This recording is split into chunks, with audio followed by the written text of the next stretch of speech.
Yup. I love everyone. So how do you like my new setup? I like it. I haven't like worked with this. I don't even know where we are right now. This isn't StreamYard. This is not And it's streaming really right nice. now. But Yeah, hey, look, I've oh got boy, like beautiful graphics. All I have to, it's just, it's beautiful. I love it so it's much. yeah, it's pretty sweet. I'm like, it looks like something out of Avatar, you know? Oh, no, yeah, this is one of the backgrounds. I'm still playing with it. But oh, look, Kaz is here. Kaz, I really thought you were going to take like a 12-hour nap. Who's this Cos person? I've never heard of them. Good to see you again, Cos. See, Kaz. Is it Cos or Kaz? Kaz, it's probably Kaz. I'm weird. Don't mind me. I mean, I went through. I mean, you were there. I It was was there. quite the stream earlier today. Oh my gosh. Yeah, everybody go to Atheist Day. I think almost everybody was at, everybody here was at that stream. Yeah, I think so. And, but yeah, if you need 4 hours of just concentrated headache, holy shit. Oh, and then also Bree and Megan Lewis today did a stream. I don't know if you caught that. I hopped in for a bit, but then I was like, you know what? I need to like relax a little bit more between the streams instead of just like Just being plugged constant. into YouTube literally all day. Right, So, right. No, but yeah. thanks everybody for coming. If I missed anybody, we love But all of no, it you, was on especially you lurkers. Tartaria, which is its whole own like absurd I had never heard of weird thing. Tartaria. I was a Tartaria noob until today. Yeah. And holy fucking shit. That was a whole new level of fuckery that I just was not prepared for. But all right. It's So yeah. yeah, I'm sorry, what were you gonna say? I was going to say it's not the dumbest like alternate history thing I've No. heard. That's probably the ancient Rome didn't exist thing. Oh, I missed Um, that one. oh, that was about a year ago. A year and a few months ago. It was like it's delightful. Um there's a YouTuber known as the Lady of the Library or something who did a hour and a half like deep dive debunk. It's wonderful, Oh my wonderful content. god. Highly recommend it because there's stupid person on TikTok who says that ancient Rome never existed. It it's a delight. I was just like flabbergasted. I really thought like the Holocaust never existed was as dumb as you could get. But ancient why wouldn't ancient Rome exist? Because it was invented by the Spanish Inquisition, I think, Uh-huh. as happens, you know. Yeah, yeah. As one does, you know. But what are we covering today? So today, I know you've been out for a while, and I wanted to welcome you back properly. I wanted so badly to give you flat Earth, but my brain just couldn't. Yeah, I watched so many videos, and I was just like, no, no, I'm tired. Like, I can't do this. I can't. I can't. But I brought to you something that is similarly stupid, possibly more. And, you know, because you are a scientist, I didn't want to let you down and just like bring you a bunch of, what do you call it, accusations or claims. I wanted to actually get math involved. And I brought to you someone who definitely has Uh, a lot of numbers. the more numbers, the more right you are, is how I understood it when Yeah, I was yeah. 5. Numbers So, and repetition apparently are the claim to fame. And idiots, if you are totally funded by idiots, that too will bring you fame, apparently. So, it'll bring you more funding at the very least. yes, idiots 'Cause love, holy shit, love throwing money at you. And I don't know. I don't know. I mean, I guess I could go find idiots. I don't see any idiots in my chat. oh, hold Um, on. Let me get in there. I'll be right there. Hey, Reggie is. Not calling you an idiot. I'm just saying more non-idiots in the chat. I just idiots don't follow me. I have a way of, I don't know. I seem to have a problem weeding them out. I don't know. It sounds like you got it pretty well figured out. Yeah, I really don't like them, but I'm gonna try to remember how to do my own stream. All right, share.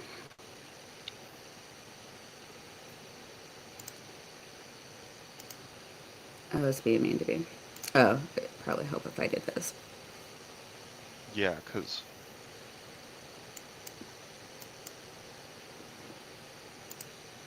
Sorry, I have a new mouse and it's too slippery. So I like it need it moves to too the fast. bottom. All right, so I'm gonna share. And we're gonna describe the real, not flat Earth. All right, here we go.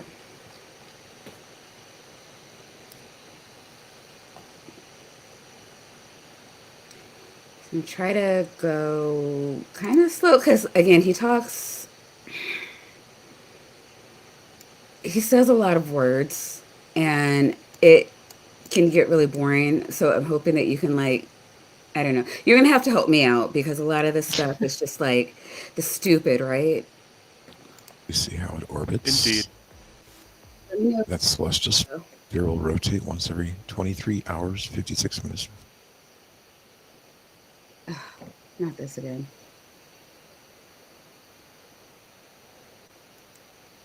Can you hear me or did I I can hear you. I can still hear you. I heard the um video for a moment too, as well, yeah, it's but it's buffering now, as you can probably see. yeah, it's annoying.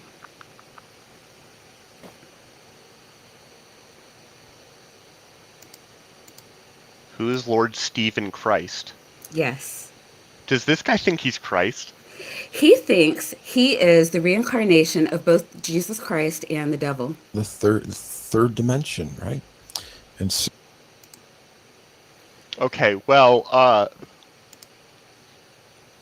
I'm just gonna need to take a moment to incorporate that. Yeah. I just got Duke trying to play with my I'm not sure internet. how I I might feel do a about that. different browser. I might try a different browser because you know how Chrome be. What's the video quality actually? Because you can try and Oh lower it. yeah, that might be. I think that was the issue we were having last time.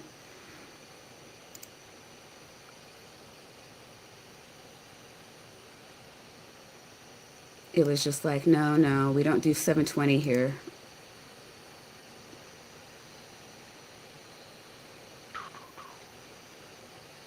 Man, YouTube just decided like it doesn't like you. It did. I don't understand. I might send it to you because you seem to I can have a try that. better. I can. What's the title of it was what? I can hold up, go back into Yeah, you Discord can also send me a link. because YouTube is not loving me right now.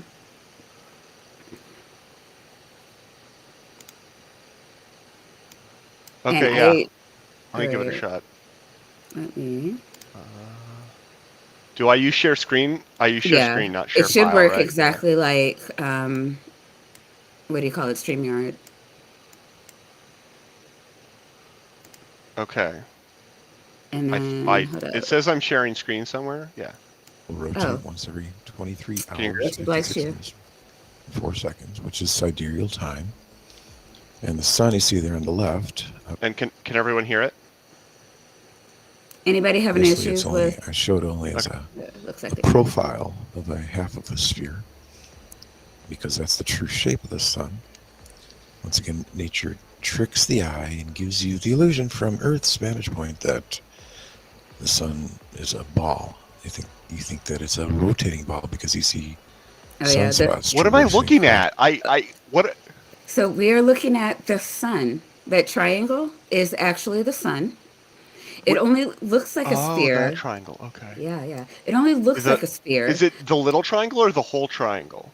The whole triangle, that gold Okay. thing, is the sun, in its true form. which is a triangle. It's a triangle. Like we see it as a ball, but it's an optical illusion. That is the real sun. I what? I told you to Okay. take a nap. I didn't take a nap, but I Like okay. I told Well, you. this is I don't there's so much happening here.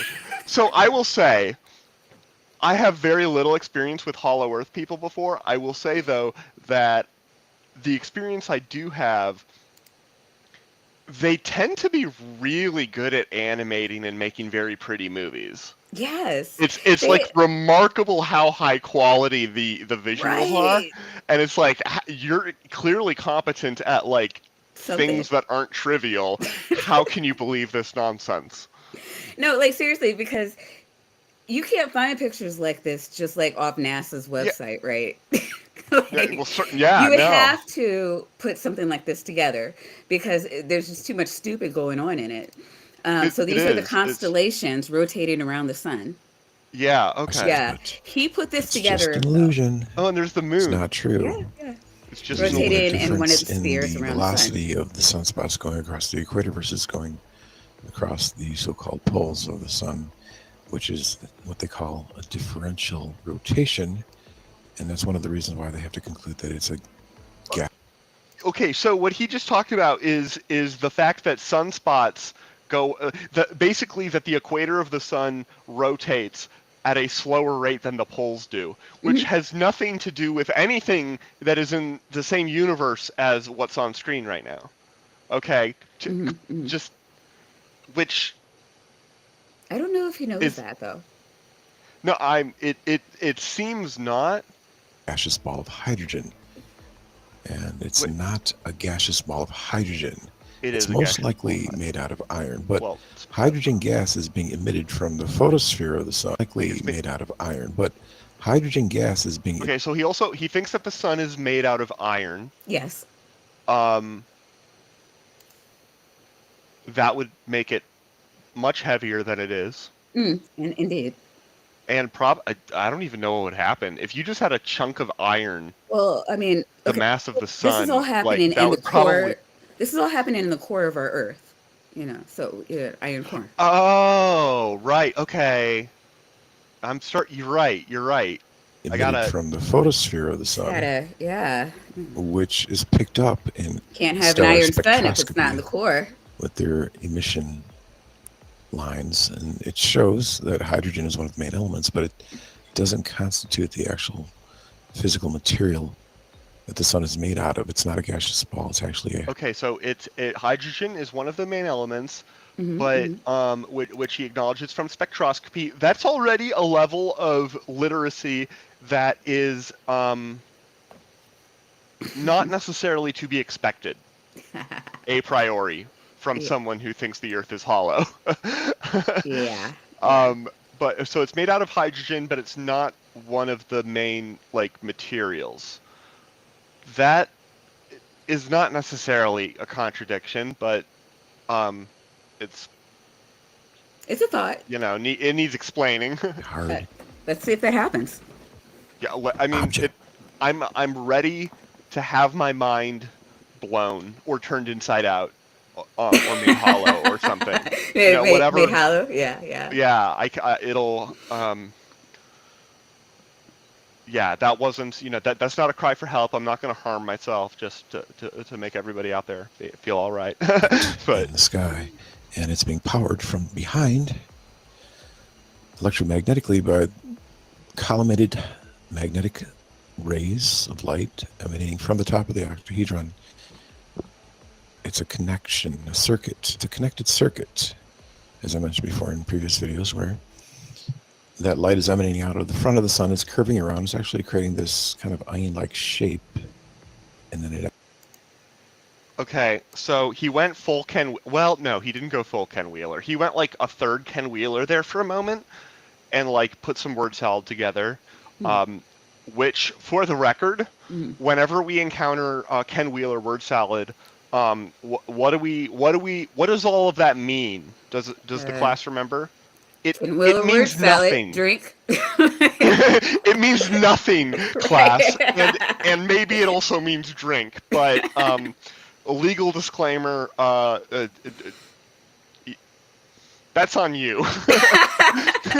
Like, I am not responsible for the alcohol poisoning if you start a drinking game here. Okay, but octahedron, there's no, I don't see any octahedrons. And apparently the sun is emitting the light, which we can Hmm. see. We Hmm. can see the light's coming out, Yeah, and light I guess is magnetism, so it just loops around, sure. and then it comes back in the other end. Uh-huh. Okay, Uh-huh. you know, it's like it's its own little circle of love. We'll It say that. actually splays out. It's splaying out against the glass. It's behind at least 3 levels of glass. We have the glass that surrounds the sun and the planets. There's three That's that firmaments. glass that you see.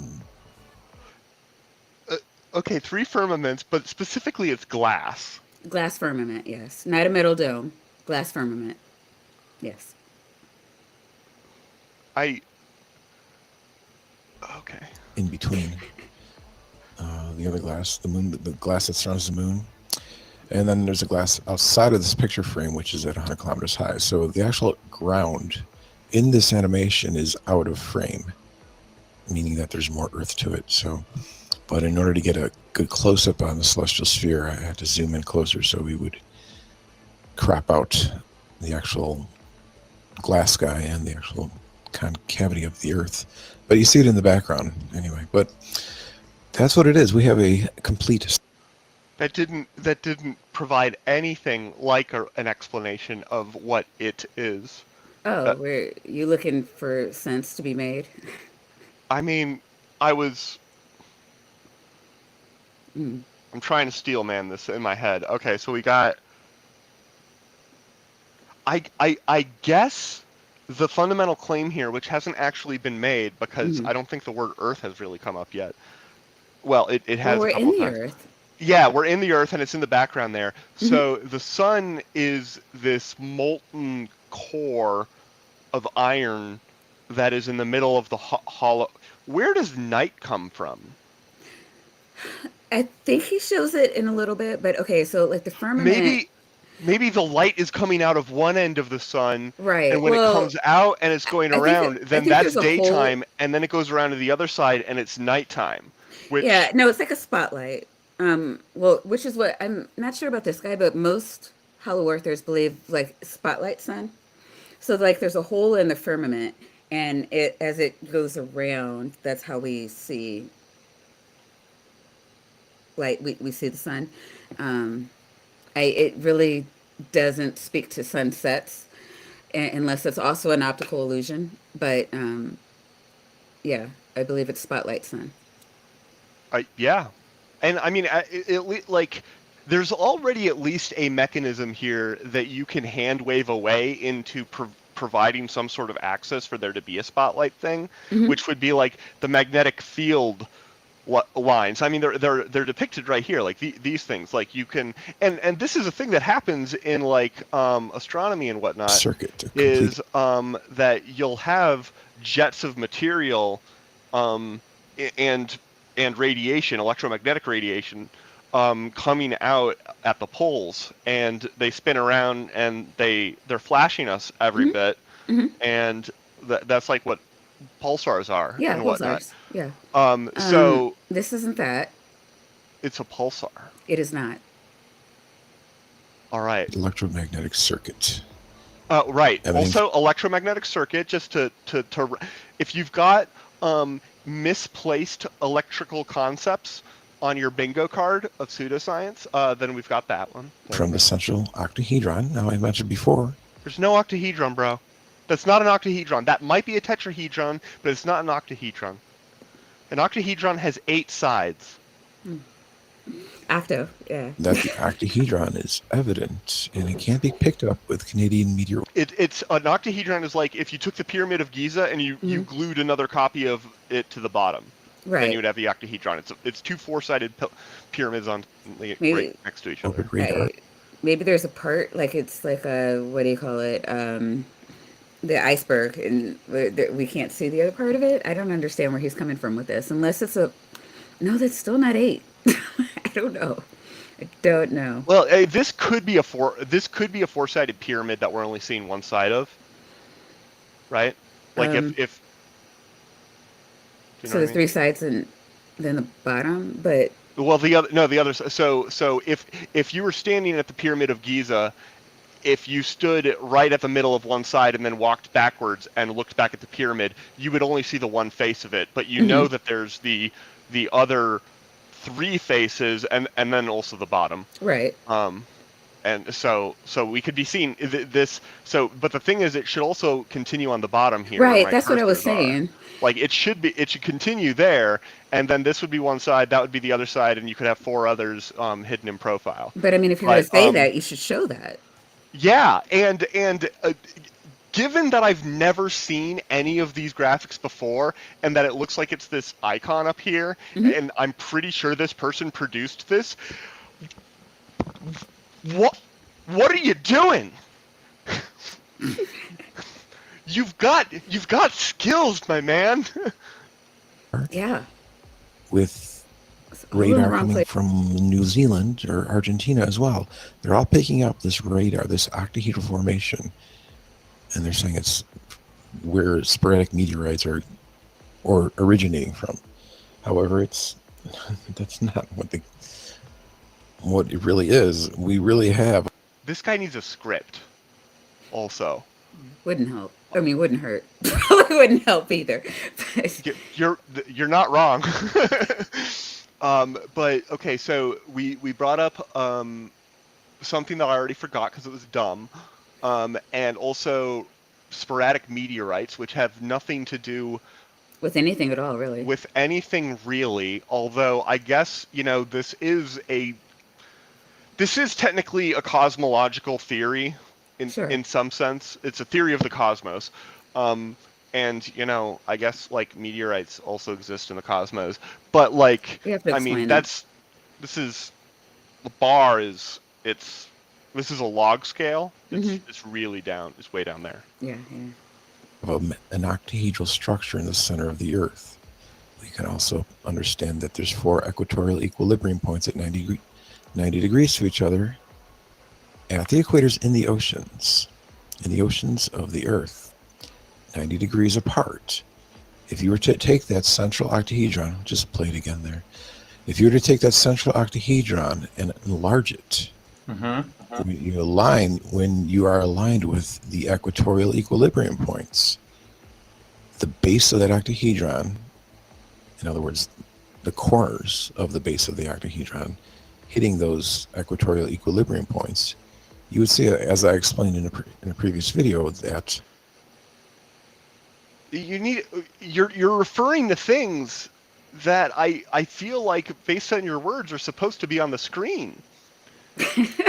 and like I mean, that's the whole I'm purpose of a visual aid, right? I'm doing a better job with my weird little teal cursor here and going and being like, yeah, you've got a pull here and a pull here. I have done more heavy lifting in explaining the graphic on screen than the person who presumably made and definitely included the graphic. the continental formations. I'm just saying, if I went into this business, I could clean up. I should sell out and become a pseudoscientist, a professional pseudoscientist. Would your conscience let you? No, it wouldn't, but you know what? There's always brain damage. I can always look forward to that. Then maybe it would. Hey, Fit Titan's got a very proposition snugly for you. Let's do it. in each of the quadrants, the triangular quadrants of the octahedron. We have South America fitting perfectly in the center of one of the triangular quadrants of the southern part of the octahedron. We have the southern part of Africa fitting nicely as well. We have Australia fitting nicely. And so that's a good indication too that there's a central octahedron. And the way I understood it originally was reading Job 38 and realizing that these are the foundations of the earth. Oh yeah, Foundations Job. of the earth. These, referring to what? Are Okay. actually up in heaven. Uh, They're not well, below the the Bible ground. said it, so it must be true. Foundations of Yeah, but okay. the earth being Okay, so pyramidal I'm in looking shape. If through, you and it read looks Job like he does 38, it talks occasionally bring about up other laying it with things. measures, laying the cornerstone thereof, I You don't want gotta to lay laying the the miss foundations that something. are foundations of the fastened. earth. Yeah, I need him to lay the foundation first. I don't want to short circuit this guy because this could be good. This could be good. And I how do remain you, optimistic. and how could you possibly talk about the foundations of the earth without the Bible? It's a true fact. Oops. And, and so it's understanding that this octahedral resonant absorptive antenna is sucking in the energy, the light, sucking in the electrons, and curving the light. There's magnetic resonance, there's a dielectric inertial plane.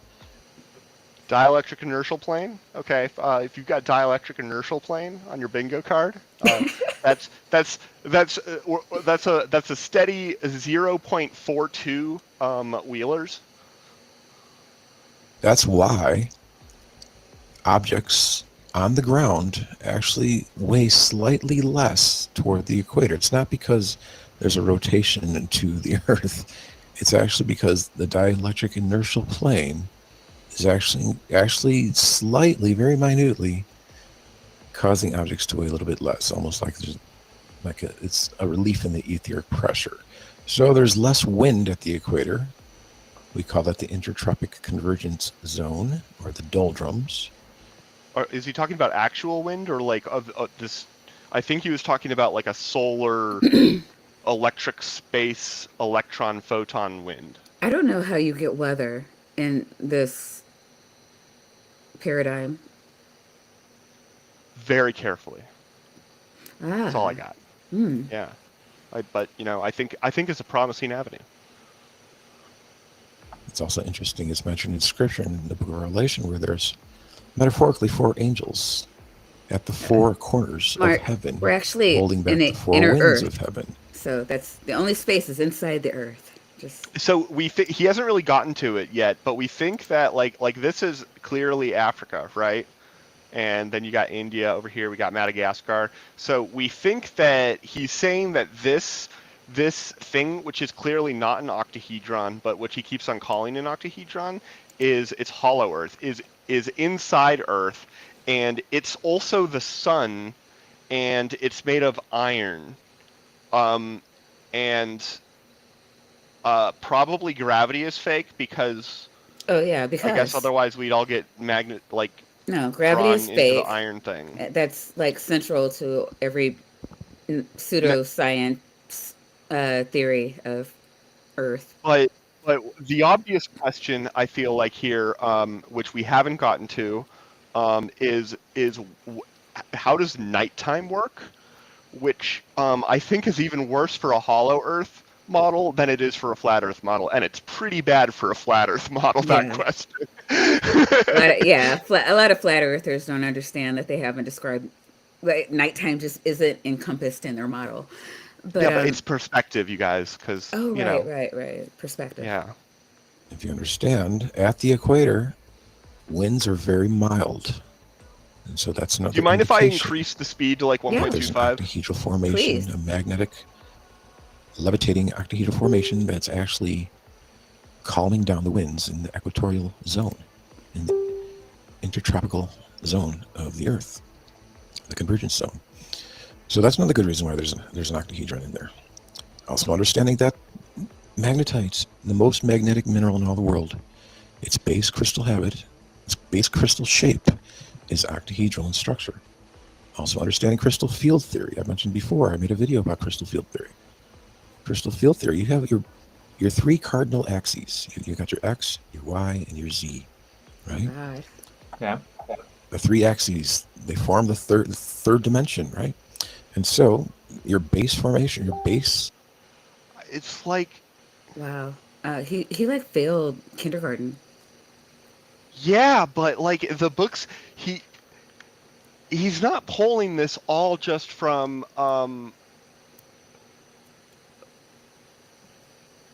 from like no like most of the word combinations, and I've pointed out when they really don't work, but most of like the individual word pairs do like mean something. Like there are a finite number. I can't remember the number. It's less than 30, but it's more than 10. Maybe it's 16 or 20 something. Fundamental types of lattice structures in three-dimensional space. And I used to know the exact number, but it it it's I don't know. This person feels like a Poe who didn't spend enough time. Poing. Yeah, like immersing themselves in the stupid so that they could like fully regurgitate it, because it's not quite like fluid enough. I don't know. I maybe it's just they're tugging at my heartstrings because I'm a shill for the man, Oh, right, and right. I'm here to keep everybody deceived about the nature of the universe, Hmm, so that hmm. I can keep getting my check from NASA. No, that totally tracks. It's a fair criticism. Indeed. Structure. Your base platonic solid is an octahedron, as you got those three axes intersecting it and That is one of creating the the six Platonic corners. And solids. so in crystal field theory, they call these six corners ligands, and they're negatively charged. And these negatively charged ligands are converging toward the center. And the center is positively charged. And so when they converge, they expand and they create I don't know a if the word sphere, ligand is a real bubble. thing. I don't think I've Oh, heard it, I but forgot to I might be mention, itself. wrong. real quick. This guy is the foremost authority, as it may be, on the concave Earth theory. I mean, he runs the LSC, I guess, up here Hmm, in the hmm. corner. I mean, What is yeah, no, LSC? I don't know. But like, he has like too many, like more followers than is like comfortable.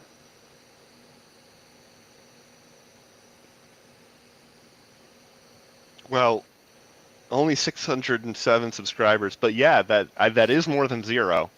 So And it Maybe I surrounds. was you're thinking not about a different account, but like, no, there was like, it was in like you're not wrong. the tens of thousands. But yeah, Maybe they were bots and they got deleted. The could have octahedron. So been. that's why we have a spherical celestial sphere. That's why we have a spherical Earth. That's why we have spherical concentric glass bubbles in between.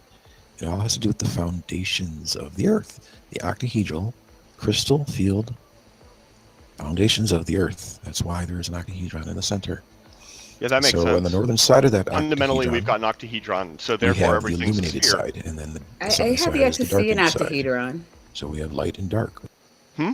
I have yet to see an octahedron. Yeah, no, We me have a too. separation there as But well. you know, Scripture talks charity. about that too. There's a separation between day and night in the earth as well. Right. So it's the power of duality as well working. And so on the northern side, the top, we have the apex there. That's the eye of the pyramid. That's a physical structure. That's not just this Illuminati ambiguous concept. They're deriving their symbolism from an actual physical structure because they understand that it is the object of power. That is the source of power. The It's one of the source of Deathly light. Hallows. The eye at the top of the pyramid is a real place inside heaven. And so they Wait, have okay, this knowledge hold on. So the top of the pyramid is the eye of the octahedron, and it's a real place inside heaven. So heaven is inside the sun? Apparently. It's really there. Scripture says that the sons of God shouted for joy when It's really It's really there. It's really there, Maya. the cornerstone was laid, and that apex was laid on top when the foundations of the earth were built. The sons of God. It also says that the sons of God are the Nephilim, or the fallen angels. So they imparted knowledge about the earth, about the shape of the earth. This is knowledge. Who can make straight that which God has made Crooked. or curved? It's the same meaning. So we have this interesting, exquisite display of how things really work. It's actually rather simple to understand as well, compared to a vast, wide, endless universe which has no form, which has no meaning, which has no structure, which has no continuity. It has no reason. But here we have reason. We have a foundational structure. We can. This is the part I never understand. How is this more reasonable? How is an octahedron more reasonable or sensible or absolute? Like, why is a finite thing, why does that make more sense than an infinite thing? I don't expect this guy to have answers, Yeah, I but mean, I can ask. I believe it has something to do with the smoothness of his brain. Yeah, it's probably shiny in there.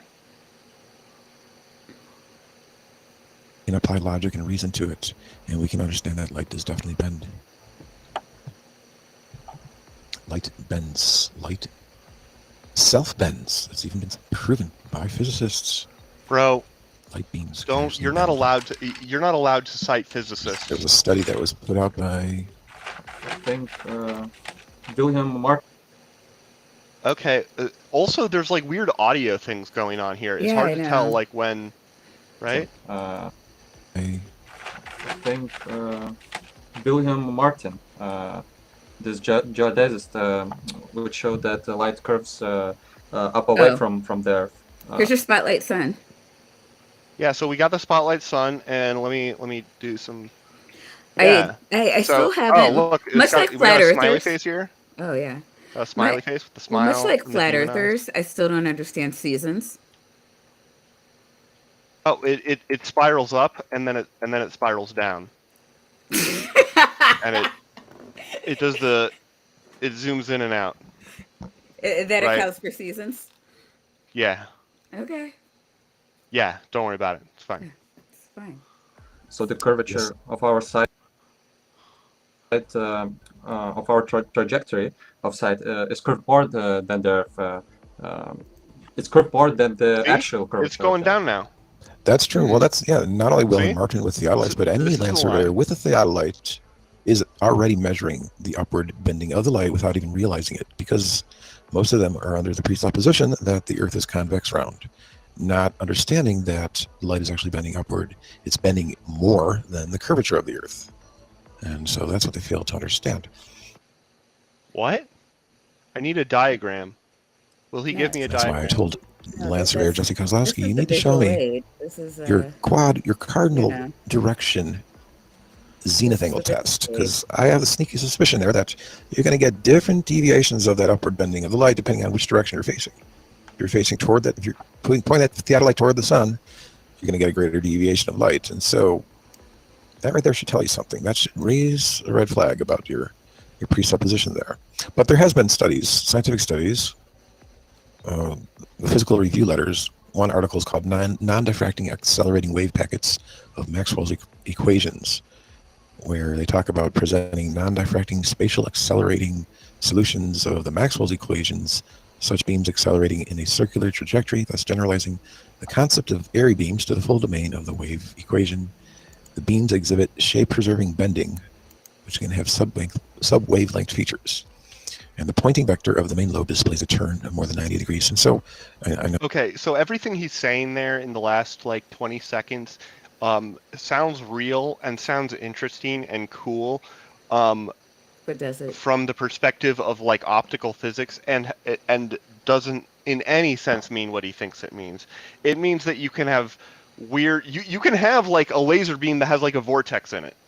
And that's not like a fake thing. It sounds like a fake thing because most of the time on the internet, when people use the word vortex, the person using that word has an extremely smooth brain.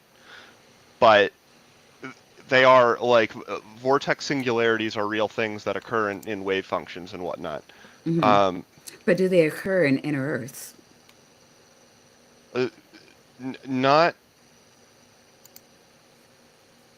not like this.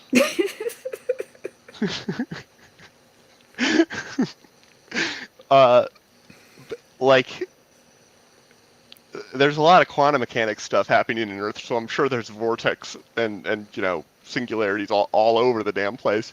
But the a full three-dimensional airy beam solution to Maxwell's equations or whatever is, I don't even know what it's supposed to be applying to. It's supposed to be applying to how light curves away from the Earth, but what? Like, it does, it, no, I It need a answers no diagram, questions. bro. Yeah. This is kind of techie. This is what I was just reading here, but light self-bends. Light, there's interference patterns going on with light. Yeah, but light doesn't just like go in a direction and then like turn And of its without own volition, yeah. on it, just like on its own, without there being something about the physical system as a whole that explains that, right? Like light doesn't just turn around like this. The fields will rotate. You'll have, I mean, circularly polarized light is very much a thing.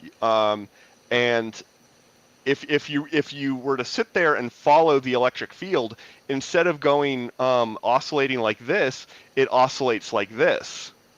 Okay. And that's a real thing. It sort of corkscrews through. Okay. But that's the Okay, but what does the Bible say? Could it possibly be the hand of God?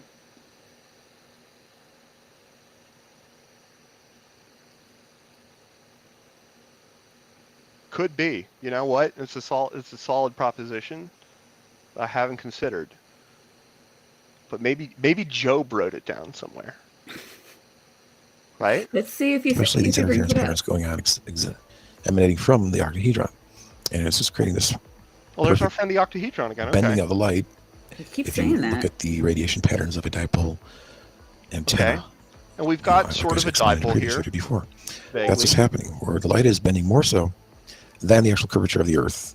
And you can even actually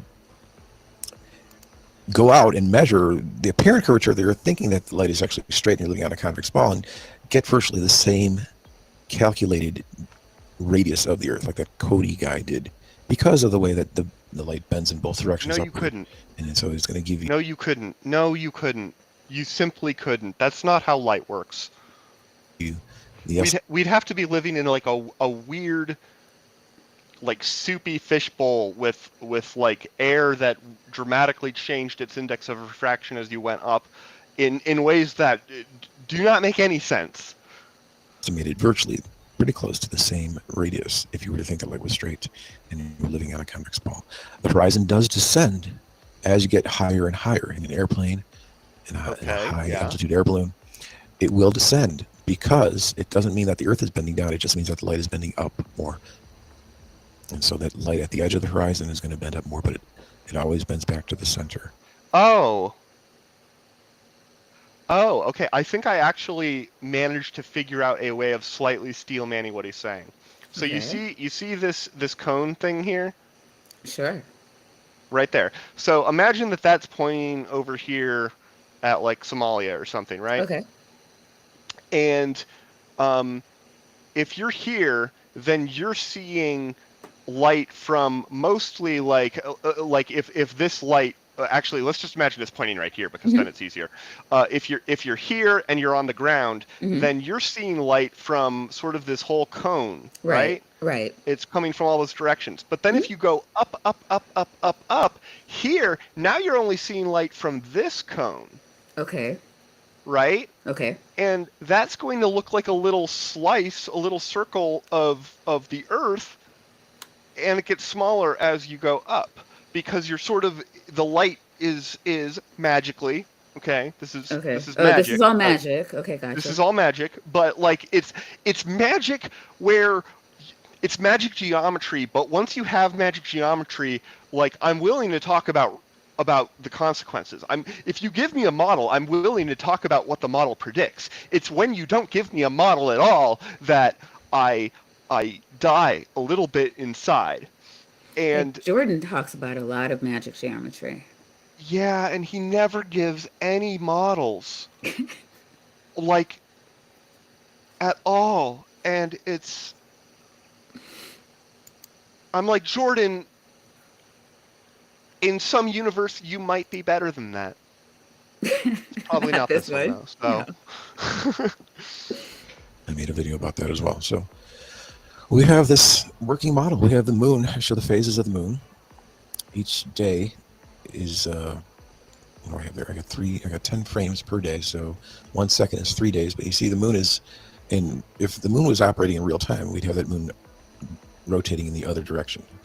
But as you see here, it's rotating clockwise, and that's because I froze the sun. I froze the phase angle, or the right ascension. Now, when I talk about right ascension, I'm talking about east to west movement of celestial objects, like the sun, or like the planets, or like the moon. So the right ascension, as opposed to the declination. Okay. So, is this actually related to what's on the screen right now? I regret to inform you, Maya, and the audience that ascension, declination, all of these things are real things that explain where stuff is, like in the sky. And I don't actually know specifically like what each one is. So, Right. You're not an astrophysicist. I never actually took a course in astronomy or in star, like. Nor I. I don't know when you actually start to learn that, because I don't think like a basic astronomy 101 course, I don't think you're doing a whole lot of like ascension, declination of the because you're dealing with multiple spherical coordinate systems that you need to transform between, and it's a lot of three-dimensional thinking. Yeah. And it's hard for almost anybody. Right, but you're thinking like too linearly, right? You're thinking about shit that actually happens. Now, like, let's just take your. I have no choice, Maya. I'm limited by my interactions with reality. Basic physics. I know you know about that, and put all of that inside. Oh, and chuck it inside. Yeah. Well, that too, but like inside the Earth, though, because like this doesn't take an astrophysicist to figure out, right?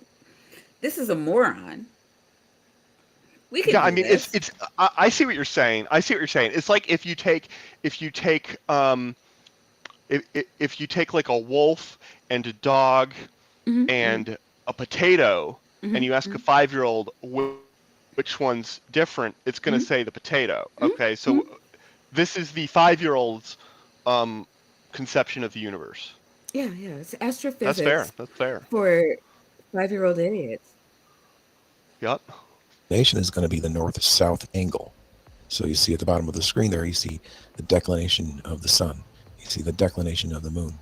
And you have the dates there. And then you have the little dial on the animation showing the actual numbers of degrees in which the angles decline. And so, hey, we have Jason in chat. Hey, Jason. And so you will understand in the summertime, at the summer solstice, June 21st, that sun is going to be way up high at its extremity at 23.4 something degrees. Yep. And what I explained in the description of this video is that if you take a spring, or you take a cylindrical orbit of something, and it has acceleration and deceleration at the extremities, you're going to get a slowing down and then a gradual acceleration as it goes the other way. A cylindrical orbit of what? And it's going to be doing what at the extremities? What's slowing down? Well, I was about to ask you that. I mean, I wasn't really asking you that. I was asking reality that. Yeah, I know, but like, I was going to ask you. I was hoping you would answer that question, because I don't know. Well, it's possible. It's possible that I will be able to hack together something more than entirely incoherent. I'm sorry, I'm eating. I feel like I'm doing this guy's work for him, though. But okay, so does the sun slow down? Is that what he's saying? Or does the spotlight that circles the sun so that we can see night and day, does that slow down? I don't know what he's saying yet. I don't know what's orbiting cylindrically. I don't know what a cylindrical. Oh, okay. Yeah, no. Okay, so let me. I figured it out. Acceleration as it goes the other way. And that matches perfectly. Solutions of the Maxwell's equation. The spotlight here, it's going around up here, and it's going around down here, and it sort of like traces out a cylinder, except it doesn't because it's on a sphere. Yeah. But like, it, if we forget that fact, Hmm. then maybe. Okay. And then a gradual acceleration as it goes the other way. And that matches Yeah, perfectly of how it's like the sun operates in the earth. And in Job 38, they call it the day spring. The day spring. that's Have you commanded the day spring? Right? What? There's a reason why we call it the day spring, because it acts like a Nobody says spring. that. It's turned as clay to the seal.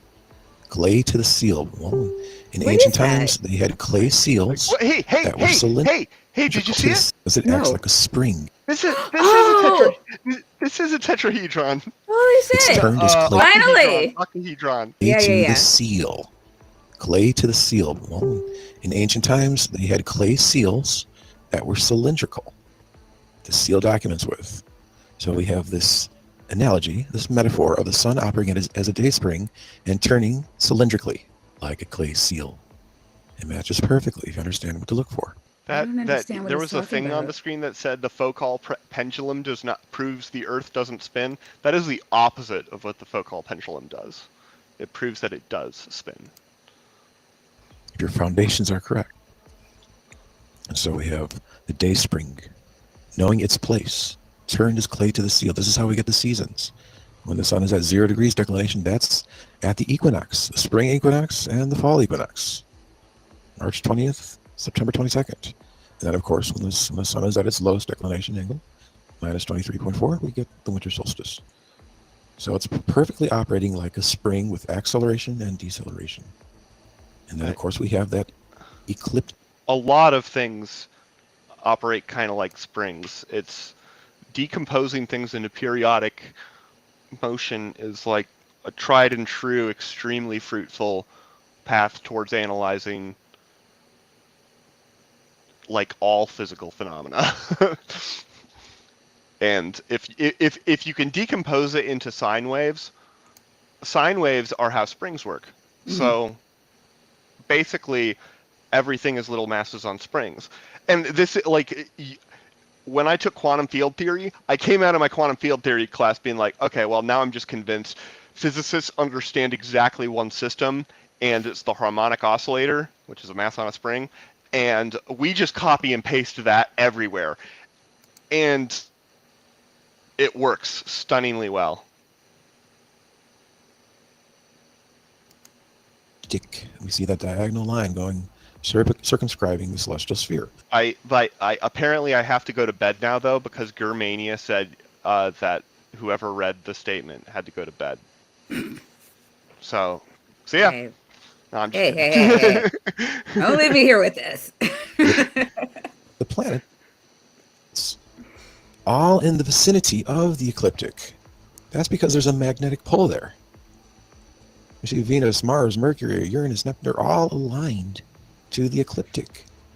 Okay. See, we have structure here. We have reason. It's not this haphazard elliptical orbits in the heliocentric model that makes. Those aren't just haphazard. There's so much beautiful structure there. How What? this is Wait, orbital why? resonances are like a real thing. The moons of Galileo, the Galilean moons, have this amazing resonant relationship in their orbits that was known way back then. It's just because things aren't circles doesn't mean they're dirty or sullied. Reality is as reality does. Makes no sense. We have order. We have structure. These planets are behind glass, and in astronomy, you can actually still understand that they are behind glass by picking up chromatic aberration with reflector telescopes, as opposed to refractor telescopes. In the old days, they had refractor. You're not gonna what? You're gonna chromatic aberration is caused by the fact that light bends at different angles going through a lens. It's not really a thing in reflector telescopes, only in refractor. The opposite of what he said. Um, I I'm like, does anybody in I mean, chat like know seriously. that anything about that? Yeah, I know. If telescopes. anybody wants to, Refractor anybody knows telescopes anything about were made with glass. astrophysics They and had wants to glass jump lenses in in, the telescopes. let me know. The problem with those refractor telescopes is that they would exhibit chromatic aberration. Oh, okay. There would be a No. shifting of the colors. Yes, You get the that's red correct. fringing on one side. And it's because it's just like a lens is just kind of like a prism that you loop around on itself and then you make the middle round, right?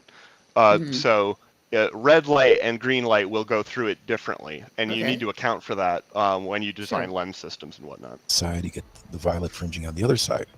And so they replaced most of those refractor telescopes with reflector telescopes. So instead of refracting through glass with the telescope, we have a mirror in the bottom of these reflector telescopes, which reflects the light. And so it's not going through this glass lens.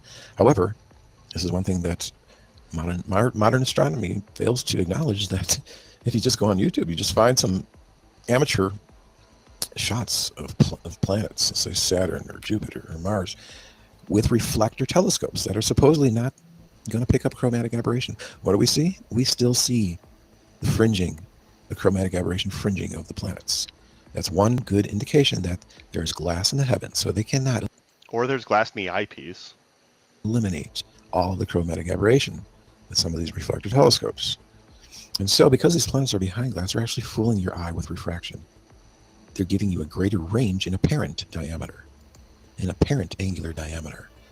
You're thinking that, wow, their apogee and their perigee, their apogee means the farthest distance away from you, so it would appear the smallest, and the perigee means the closest distance to you, so it would appear the largest. They're thinking that by viewing their apogee and their perigee, and by measuring their angular diameter, which is measured in degrees, minutes, and seconds, they're thinking, well, yeah, there's got to be a great distance between the apogee and the perigee, not even understanding that these planets are actually behind a glass or a couple glass spheres that are playing tricks with the eye, that are increasing the refractive index. And so, in all actuality, in real physics, So like, but where are they though? Like physically, where are they? In the In sky, where is the sky? up, Where is the other side of the planet? up. Yeah, this is. Are you seeing my problem? Yeah. Well, we can't see it because sun. I guess I don't know, I but guess. location, something about like refracting and back Are there to us. giant like Like how? the dome is in like a bunch of different glass, and so are the stars and shit. So like it's like reflecting it back to us so that it looks like a dome instead of a glass bubble. I So it's guess. perspective. happened because of those stars getting hot and clustering together and melting through. And the water came down, and I mentioned Wait, hold on. What I refracting miss? objects, that is causing these little caustic anomalies to be displayed, because that central celestial sphere was damaged after the flood. There's water. There's water on the inside surface of that celestial sphere.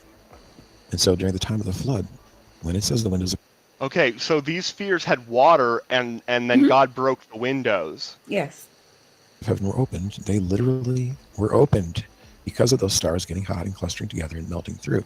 they And were The literally opened. stars melted through the glass firmament, Yeah. which caused all the water to fall down onto Earth, Well, it makes sense because the flooding the stars are in the world. glass firmament, and they're How do just they like get? Why are the stars hot? they got too hot But why? Why are they hot? because they're stars, and that's what stars do. I mean, I'm okay with that, but I know how stars work, sort of. Okay, he thinks that the sun is a chunk of metal. I doubt he thinks that the sun and stars are fundamentally the same thing. Stars are hot lights that Maybe sometimes are break the firmament and drown us all. maybe stars are little like jewels that like God made in an oven, They're and hot they're still jewels. really hot. Hmm. And he took them out and like just he sort of scattered them, and Well, some of them caused Noah's flood. well, now the Bible says that God placed the stars in the sky, or firmament, which I think is sky. So that still tracks. Yeah. And the water came down, and I mentioned before that there was sand at the bottom of the celestial sea that also came down as well. That sand also fused and created these glass concentric spheres after the flood. So we have this going on here. We have when it healed back together. You know, I would like to know how The celestial sphere. how the water from the flood got back into the firmament, though. Because like on a flat Earth, you could just have like it came from the deep, and so like it actually drained. I Yeah. don't know how it gets back into a bubble firmament, though. Yeah, I was gonna say if the whole thing is spinning, maybe centrifugal force just pushes it out. But I thought he said it wasn't spinning. No, it's not. We just think that. Yeah. Okay. Also, why gravity? Did he say gravity? No. I'm just asking why gravity. Like what gravity? How gravity? Why gravity? I don't think gravity is a thing in this universe. I'd be shocked. I could be wrong, but they don't like Okay. gravity. Why do things go down, down? Oh, he Spheres said healed back he together. mentioned that. Oh, I forgot what he said. Is it electric static repulsion or something? Or something. It wasn't a nice, smooth, even surface no longer. It was damaged. It was bumpy.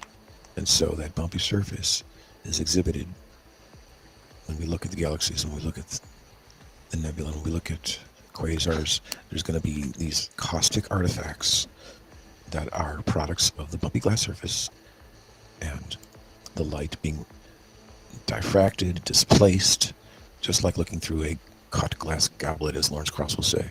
It's not gravity causing mass to bend. That's not what it is.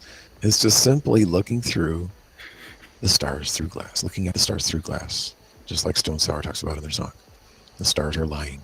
We're looking at them through the glass. Yeah. It's very simple to understand that. It's just so simple. And so that, well, going back, We got some of the spheres here, I guess. I wonder which sphere the stars are in. One of them, certainly. to that bulge that's in front of the sun, that bulge will, wherever the sun goes, wherever the sun traverses inside its own glass sphere there, it's going to bulge just the area in front of the sun. And so the area that gets bulged out, but the sun leaves, that area will go back to its normal state. I didn't catch any of that. The sun goes around inside a glass sphere, and the glass bulges out when the sun gets near it, because I guess it gets hot or something. I don't know. And so that bulging is going to create the refraction that we pick up with star displacement when we look at eclipses. Because, when you see a total solar eclipse, that moon is eclipsing the sunlight, and you're able to pick up the background stars. Well, today we can do that also with chronographs. You just put a mask or a blocking filter in front of the sun, and you can pick up the background stars. And you will see that there is a displacement there, meaning what I just told you. It's the actual glass with the refraction involved that is actually making those stars to appear. So now I think he's arguing that the bending of light that we see around the sun, that's due to the sun's gravity, is due to the bulging of the glass thing, which I guess is really malleable. Sounds like. Which I guess it's glass, and you heat it. Yeah, it gets malleable. I mean. Yeah, it also glows though. Positions. That's how hot things work. Hot things tend to glow. But not firmaments, because God. Yeah, indeed. I forgot about God. All that gravitational lensing, but it's not gravitational lensing, because gravity is a fictitious force anyway. The real force is the ether force, the ether, the universal compression. It permeates the inside of the Earth. That's why we have pressure gradients. It's not because of gravity. They'll try to say, well, you're inside a container. Container doesn't have pressure gradients. Well, you're comparing a small little container to something that's macroscopically, exponentially much bigger. It's like comparing a poppy seed to a watermelon. You can't do that.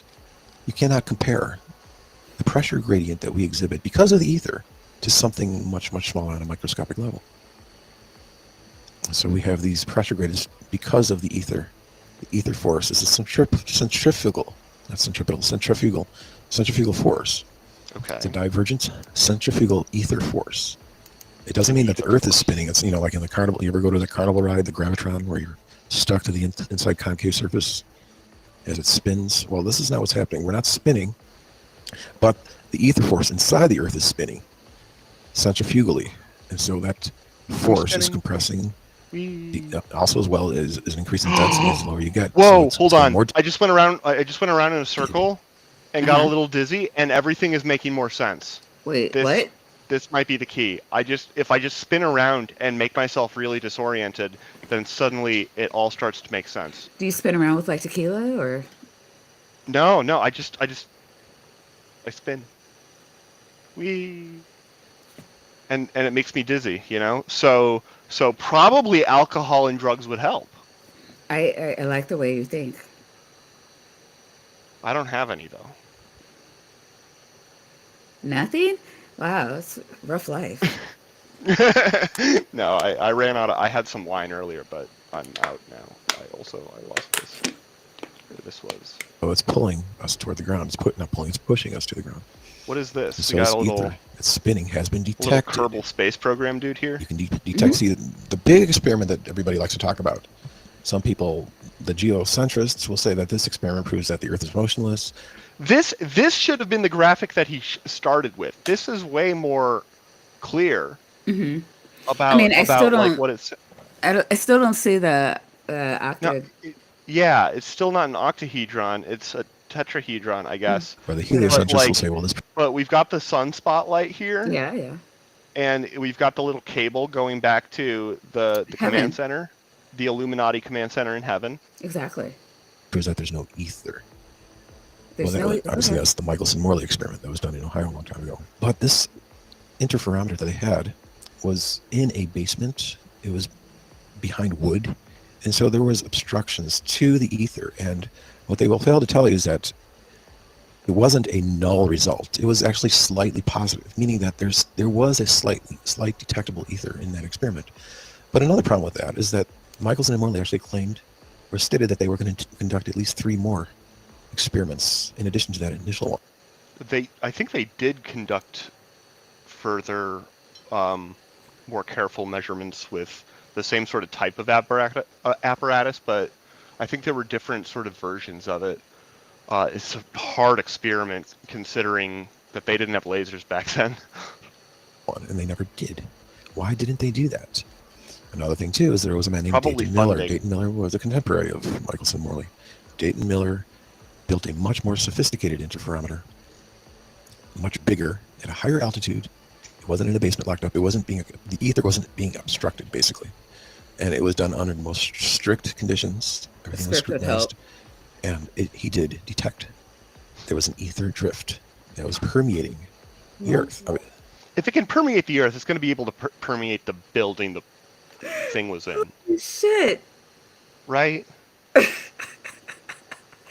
I. Uh, I need to go like refill my water. Can I take like a 5-minute break? Are Yeah. you able to entertain our audience in the Yeah. meantime? I shall entertain them with jokes and tricks. Okie dokie. All Okay. Yeah. right. Uh, I'll. I just realized I'm the one streaming the video, so you I might know. I want know. It's like to. I'm gonna Sorry. throw in a video, but like apparently I'm not allowed to. Thanks, YouTube. Well, maybe they've forgiven you. Maybe they've been able to, No, go they go changed their go mind. go. I'll I'll be go right talk. back. All my friends are here. I'll go talk to people. Let's see what's going on here. All right, who do we got here? Okay, so Nick came. Thanks, Nick. Gurr, I saw Gurr. Gurr probably got bored and left because it's sciency, and we all know how Gurr be. What's going on, everybody? I don't know. Like I thought I'd be able to entertain you more, but apparently my brain, after an hour of this would be the ideal time to play the ukulele. This or learn. Wouldn't it be a fun time to learn for me to learn in front of all of my friends how to play the ukulele? Indeed. Um, yeah, so I was thinking about doing like Hollow Earth, but that gets into like the whole Agartha and then, the Admiral Bird. And I just kind of felt like it was what I don't know, it's kind of played out, and it's just a lot of claims, right? So the inner earth and how it works, I thought was more fascinating, especially like how they try. My favorite parts of like the flat earth and the hollow earth and the hollow moon and the electric universe, uh, and oh gosh, and I think there's a couple of other new ones that have come out. My favorite thing is how they try to explain how it works, because I mean, that's really where the stupid kicks in, because I could tell you anything. Especially with the electric universe, they actually get physicists, or I don't know, they say they are, to say, hey, I'm a physicist, wink, wink. And, this is how an alternative of the universe would like to work. And NASA doesn't want you to know this because they want to keep you stupid, or is that how that works? I'm not really sure. I'm still trying to figure out why NASA doesn't want anybody to know the Earth is flat or hollow or electric. Um, what does anybody have any clues like why NASA hides things from us? No, aliens, that makes sense. The alien one actually did make sense to me. They don't want us knowing about aliens because it would cause mass panic, and they wouldn't be able to control us all, and life as we know it would just fall into chaos and destruction. So they have to keep us stupid. And only presidents like Obama and Trump and Clinton, they're all in on it and keeping us in the dark about the aliens. But Earth being flat, I don't understand why nobody would go insane knowing that. I don't understand.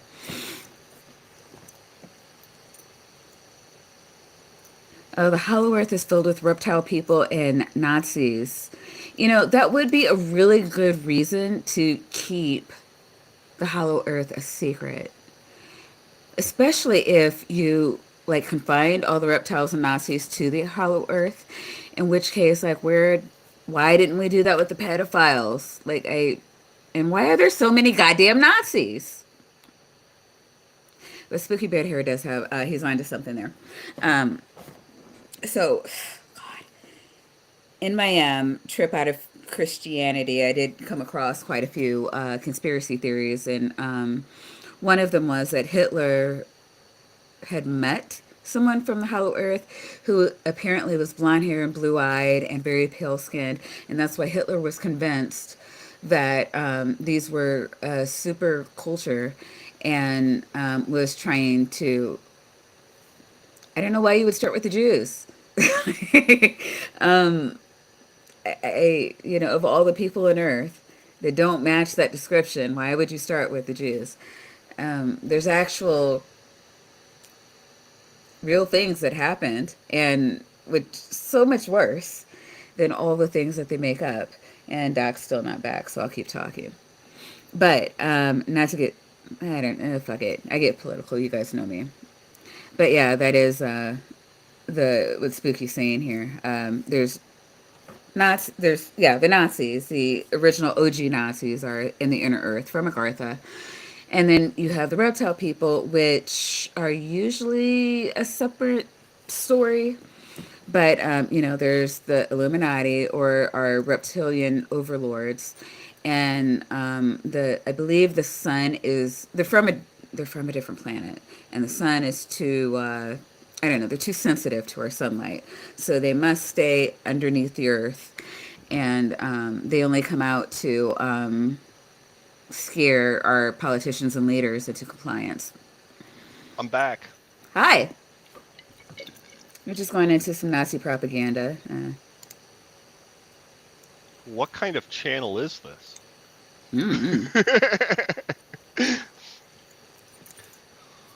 Let's see what he's got for us. Hello. Here. Hello. Whoa. You got somebody here? No, that was my mom. Okay. That was his mom. Hello. I have no idea what's happening. So we have an ether. Hello. Explains everything that you think gravity explains, but the ether explains it better. They have what they call the Cavendish experiment, where they think that Yeah, you these went two through balls this. are being attracted by their Oh wait, masses no, you went through the because of movie. gravity. Well, no, that's not the case. There's a universal compression force, an ether force, Is it mass and these balls dependent? are simply obstructing the ether, and they are displacing the balls. I There's also the Foucault pendulum. They think that the Foucault pendulum proves that there's a rotation to the Earth. Well, no, no, no, no, no. Back in the just no.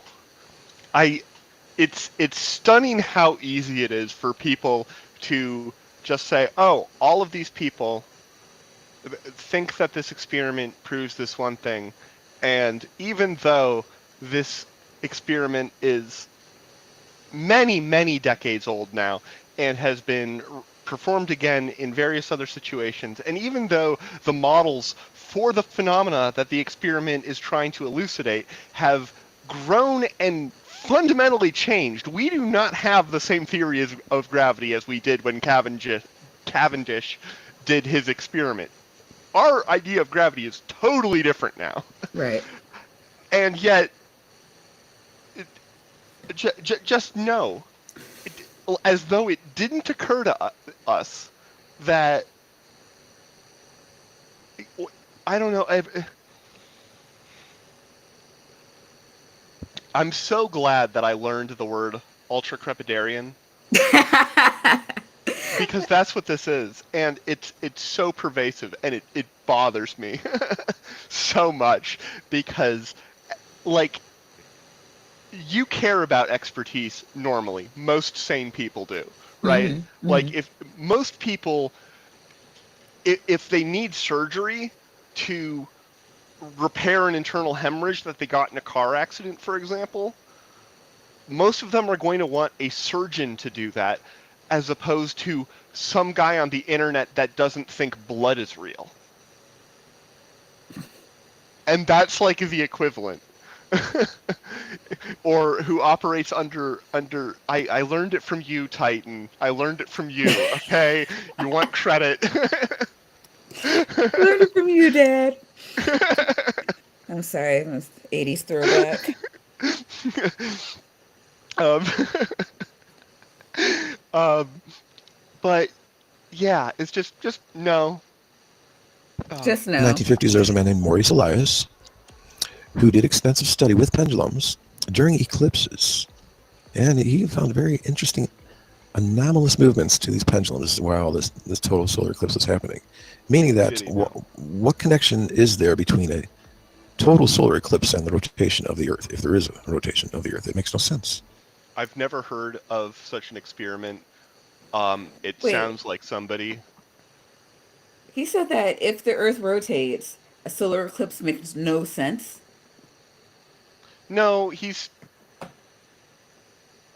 so I don't really know what the Earth rotation has to do with his previous point. I'm just sort of by default trying to sort of steelman his previous point, which I think was that the if you do like a careful pendulum measurement um, during a total solar eclipse, Hmm. it behaves different than when the sun is not eclipsed. Um, I've never heard of that before. There is a certain sense in which that like that'll be true in some sense because um, how a pendulum moves is going to matter to some degree, infinitesimally small. Hmm. Okay, Hmm. um, of the positions of like the planets and whatnot, Okay. but it's it. I've never heard of that. It sounds like the sort of experiment that somebody looking to prove some woo might do because there's no reason for it to have, such an effect. Hmm. And it would be those you have to do those experiments really carefully. They're tough. They're tough Yeah. to do. Yeah. You need very careful measuring devices because friction is a bitch, and it shows up in these things all the time. Mm. It's got to be another force that's perpetuating the pendulum, and that is the ether force. And so when the moon obstructed the sun, it changed the way that the ether was hitting the Earth. There was a disruption, there was a disturbance Okay, can you get? within the ether when Can the you? eclipse happened. So that's another good I indication want too. math. Does this They'll guy talk give me about math? bullet trajectories I and promised you ballistics. numbers. They will think that because of the rotation of the Earth, if you shoot a bullet toward the west, that bullet is going to sink more than if you shoot it toward the east. The bullet is going to rise more. That's true. It's called the Well, Oedipus that's effect. the way we have the ether force moving within the Earth. It's going from east to west, and it's creating a depression toward the west. That's why it's easier to fly an airplane eastward than it is to fly it westward. You're going to get that rise. You're going to get that lift. It's going to be easy. You're going to spend less fuel going eastward than you are going westward. It's not because there's a rotation to the Earth. It's because of that ether force. In all actuality, there was a YouTube video that this man took a rifle and he shot a bullet westward and he recorded his results. And I think he shot at least 3 bullets. The target was about a mile away. And the bullets sank toward the west, anywhere from 8 inches to 12 inches lower than the target. However, when he shot it toward the east, it didn't rise 8 to 10 inches. It only rose like 3 inches, 4 inches. One bullet hit it right on. It was no rise at all. So if you were to think that it's because of the rotation of the Earth, you would think that you get an equal rise eastward as you're sinking westward, but that's not the case. It's the ether force. It's moving within the Earth. I mean, Ether is present. That's why we have. did he do that test indoors? If not, I'll bet there was wind and stuff. You know. So. I bet These it forces didn't at play. happen, but whatever. Yeah, no, well, because I mean, I've seen YouTube videos where people perform that test and they get results that confirm the predictions that like it does rise and like fall equally, but you need a huge super flat area, and you know have to do it when the wind along that whole area is calm, Yeah. and you know that's. Oof. Easier said than done, because you're shooting a rifle in a far enough distance to measure the curvature, the effect of the rotation actually in this case of the Earth. Mhm. It's the effect of the differential net sort of circular acceleration, because Mhm. you either add or subtract the rifle speed from the bullet speed from the tangential speed of the Earth at that point, which is somewhat substantial. Well, So yeah, but and okay, I've seen a flat earther jump up and down on a train to disprove whatever the fuck he was trying to disprove. probably the thing that he was proving. Right, right. No, He was probably being absolutely. like okay, then planes should just fly at thousands of miles an hour, and it's like you're literally doing the thing that explains why that doesn't happen, bro. Yeah, no, yeah, that's exact. It was a Simon Dan video, and Mm. I can't remember what it was he was trying to disprove. Something with gravity, I'm sure. Um, but what do you call it? Like I've seen flat earthers do shit like this, and they never do it correctly. So flat earther, concave earther, it doesn't really matter. I'm pretty sure it either one didn't happen or two, like you said, he fucked it up. Yeah. So, going back to my model, you have any questions so far? No. Okay. So going back to my model, we see the sun emanating its light on the left. I thought he said going back to his mom. No, it's going back to his model. Model, One yes. half of the Earth at one time. But that curved light is going to begin to angle back up toward the center again, right? Yeah. And it's going to hit the back. It's going to hit the anti-solar point. There's going to be this funnel-shaped area that you see on the right there. That's where we're going to have a convergence zone. So that funnel-shaped area there's going to be a void area. See, so when the moon goes through that void area, it gets eclipsed. And that's where the heliocentrists will think that it's the shadow of the Earth eclipsing the moon. However, when a lunar eclipse happens, it turns. That's at least coherent. It's better than I've heard the flat earthers try. No, it's better than any flat Earth model. I mean, at least it is the Right? moon coming in front of the sun, and It's not it's it's rendered competently. Right, right, It's rendered. right.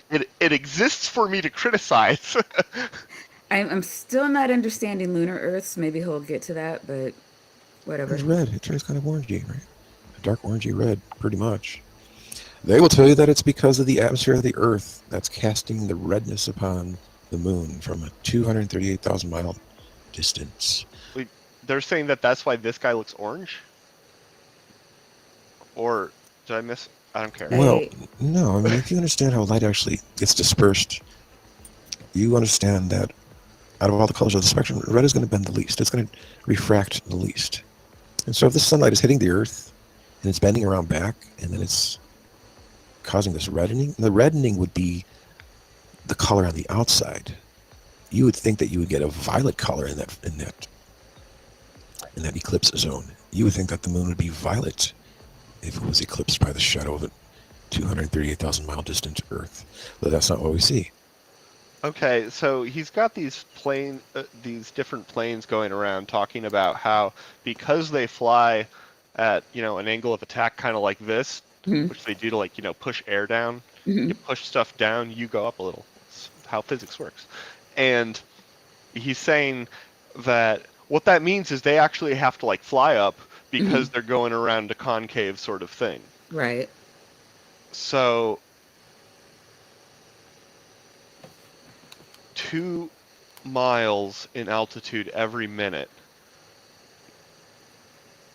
Okay. We see red because of the dispersion of the glass. So the glass is picking up this chromatic dispersion, and since red is bending the least, it's going to flood that area.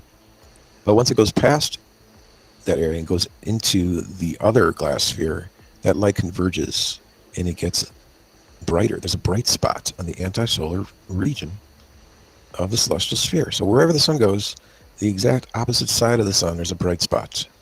That bright spot is called the Gegenschein. It has a The The- Gegenschein. He just made that up. I don't know. name for it. It's identifiable. It's very faint. That bright spot is called the Gegenschein. It has a name for it. It's identifiable. It's very faint, but you can still pick it up in the night skies if you're at a very high altitude. And so this Gegenschein is a telltale sign that we have this convergence of light. I don't The even know what to heliocentric do with this answer is that, well, information. Actually, hold on. I think I might know what he's it's talking probably about. due to Let me planetary check dust. something. Interplanetary dust. Problem with that is that they can't pick up any Gegenscheins on other planets, on Mars, Jupiter, Saturn. No, just Earth has the Gegenschein. Interesting. Makes much more sense to understand. It is the way I explain it there, where we have this nonlinear surge. Oh, it's interesting. Okay, so if you're it's it's if you're out in space, or it's very, very, very clear night, and you live in parts of the world where they have really nice telescopes and whatnot, Hmm. then the you'll actually if you look away directly away from the sun, if the sun's behind you and you look directly away from it, you'll see a sort of faint glow, Okay. and it sort of tracks with the sun behind you. Okay. And what it is it's backscattered light from the sun off of the very little faint bits of like dust and stuff that there still is, even in space. Okay. And so that's what Gegenschein is. See, Ah. like I learned something. I didn't know that word, No, I didn't think it and was a word. But yeah, yeah. thanks, Pragmatic Crystal, because today I learned. I wouldn't even know how to Google it because Oh no, Google. I didn't even see that. I didn't even see that Pragmatic Crystal had posted that. I just I had Googled that Okay. like and spelled it wrong, but Google knew Yeah. what I was Yeah. trying to get at. No, yeah, you have to get into like the vicinity for Google to be able to pull up a definition for you, and I didn't even know where to start. Like G. Um, Yeah, it's Gege. It turns out it just starts Gegen. It honestly it's spelled more or less how you think it is. It's yeah, it's yeah. GegenSchein, right? Like Hmm.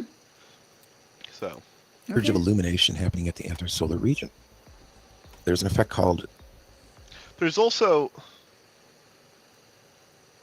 There's like a sun don't shine joke somewhere here. I don't know.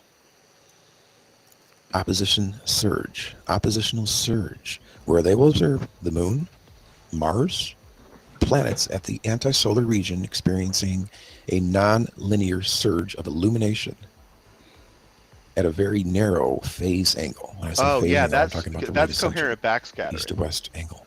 So, Yeah, that's probably part of what forms Gegenschein. But a coherent backscattering is at angles like directly back. Like it's a very very faint like bit of thing that goes back. You have constructive quantum interference between a photon scattering off of atom A and then atom B and then atom C and then back off atom A maybe. Mm-hmm. That will add constructively with if it started at A, went to C, went to B, and then went back to A. And so those two wave functions will constructively interfere and send the photon exactly backwards where it came from. Um, and that is actually a phenomenon that my very first experience in a lab doing cold atom stuff in Mm-hmm. undergrad was to try and measure that effect in ultra cold atoms. So Cool. it's, yeah, cool. so this narrow, non-linear surge of illumination is really only explainable how I explain it here, where that area is flooded, just where explained that it. light is bending around back, and it's flooding that area. That's why a full moon looks so much brighter. You know, the surface of the moon looks so much brighter than when it's at first quarter or third quarter. Now, the heliocentrists will say, That's well, also that's for the other opposition surge is reasons. happening because, well, there's Yeah. certain, like, there's pits and valleys to planets, and they create Yeah. shadows. And so when the sun is illuminating the planet straight on, it's hiding the shadows basically. So you're getting more sunlight. Well, gee, that's not. No, the moon, the dust on the moon is actually apparently it's really quite dark. Yeah. Dapper told me the other day how dark it actually was, Mm-hmm. and I think it was him or somebody, and I was like, "What? It's like it's dark. Yeah. It's Yeah. um like a dark gray, almost a light black sort of thing, apparently, which it doesn't look that dark to me." And I kind of wonder if he might have been exaggerating because it doesn't look that dark in comparison to the astronauts like Mm-hmm. suits, and those aren't very dark. I know, no, but I mean, I know the moon is supposedly like dark, like the dust is dark. Not Yeah. like, I mean, Yeah, it's not like white, like, no, it's not white. Yeah. it's not like And it's bright not the white, color I it get. appears. I mean, that's like the fucking sun illuminating it. But yeah, Yeah, it doesn't really yeah, have and much of a, but it would look white because you have just, I mean, all we see is sunlight everything bouncing else off of is, it. And yeah, it's and pretty everything else is uniform. black. So and it's not like a color, like, in, I mean, whether like, it's like It's like most of dust, the, yeah, most of and the dust illumination has, we're seeing is sunlight.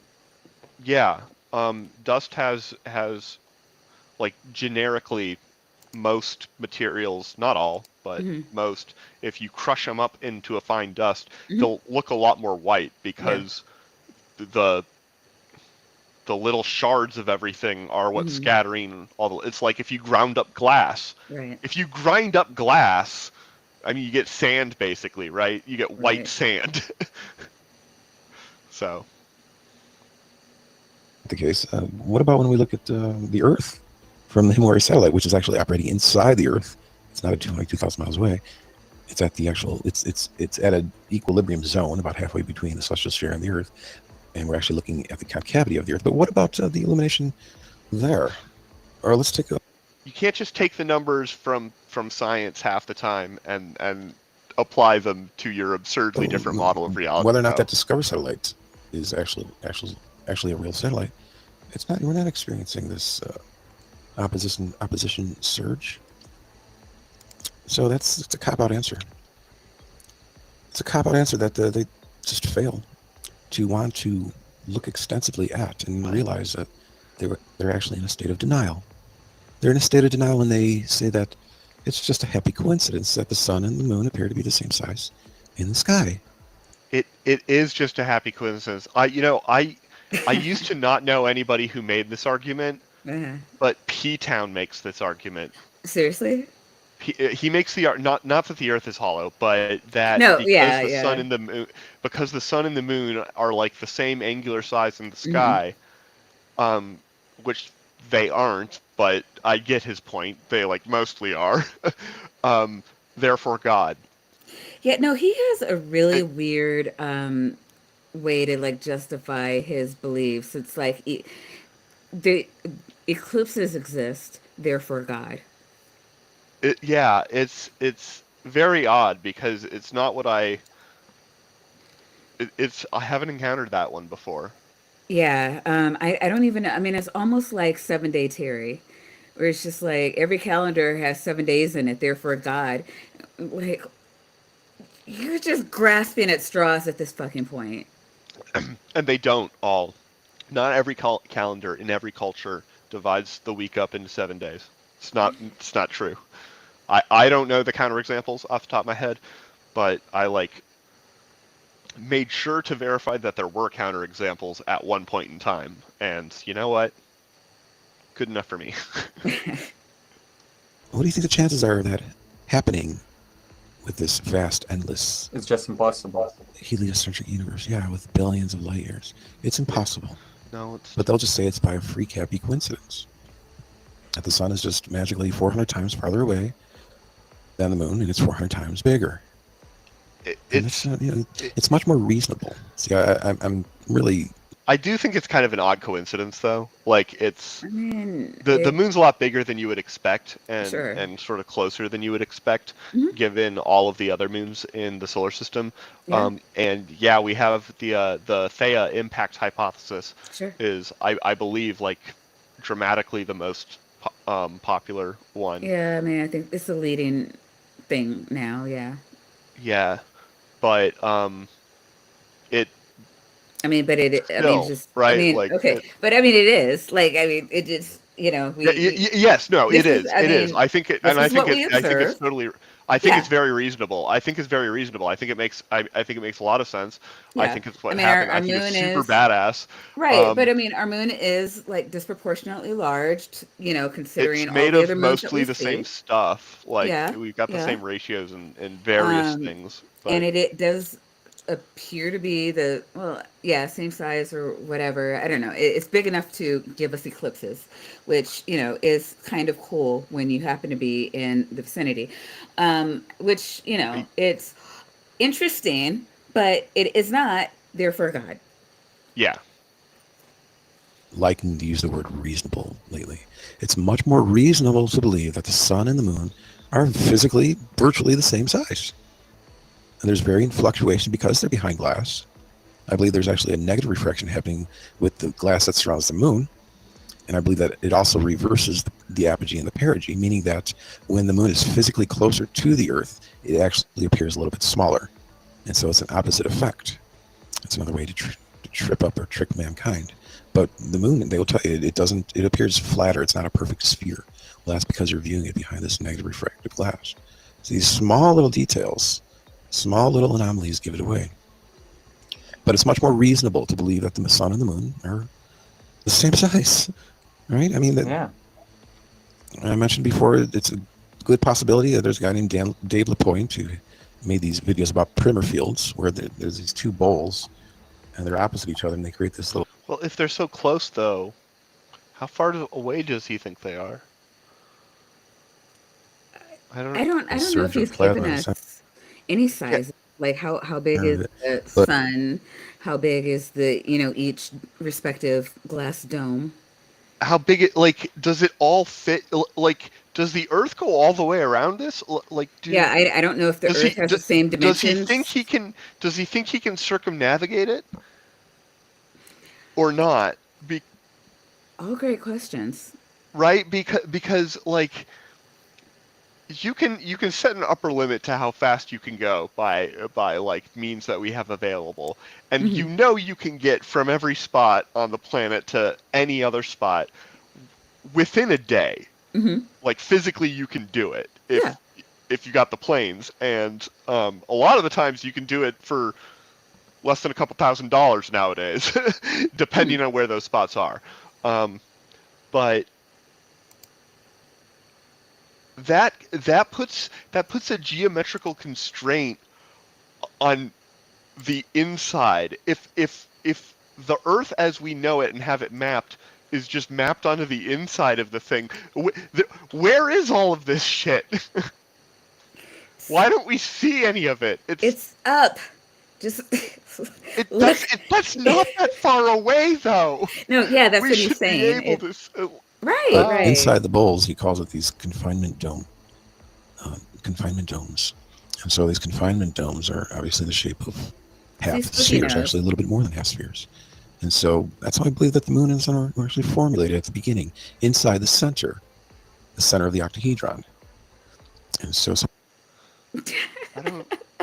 I don't know why the octahedron has to be like a thing. Like it's so random and detached from the rest of everything. I know. Why does it? I don't understand why somehow it has once to be a triangle. Like, why can't it just be a I think sphere? Like, literally probably everything else in the diagram. because to appeal to the audiences that this needs to appeal to, you need to Okay. have pyramid lore in there, Okay. That's fair. right? Like Joseph Smith was super into like pyramidology. That man was crazy.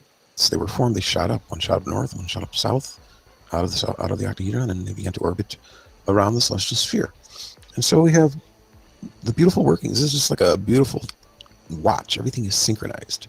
Everything is predictable because it's all closed. It's all perfectly knit together and operable in that way. The heliocentrist will say that the Earth wobbles. They call it the Chandler wobble. Well, it's much more reasonable to believe that a much smaller object, the celestial sphere, is slightly wobbling as opposed to a spinning Earth that's wobbling. So there's a slight little, very, very tiny wobble to the celestial sphere. What? It's called, they say it's due to the sun and the moon, the lunisolar precession, I believe. And so there's this, when the sun and the moon are orbiting inside like that, they're creating pressure Did you pockets. just see that? What did I just see? This, The sun and the moon, the like what? No, lunisolar but Oh, like precession, yeah. I believe. And Yeah, so yeah. there's this, this right here when Yeah. the sun and the moon are orbiting inside like that, they're demonstrates creating. that's screaming. This is parody to me. There's no way you can like be able to visualize and understand like things well enough to be able to like build something like that.